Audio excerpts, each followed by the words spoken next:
Well, several staff members today shared their experiences after the Denmark School District investigated a potential data security incident back in January. During public comment at tonight's school board meeting, teachers said there had been a lack of transparency over how that incident was handled. Last month, we first alerted you to the potential data breach after several staff members told us their identities may have been compromised. Tonight, one teacher spoke out, expressing her frustrations after learning that the district had allegedly received a ransom note, despite saying it had no evidence of any unauthorized access to employee tax information.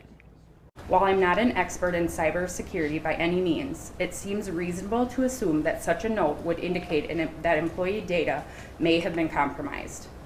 If that was the case, I question why employees were not immediately informed on January 30th and advised to take precautionary measures.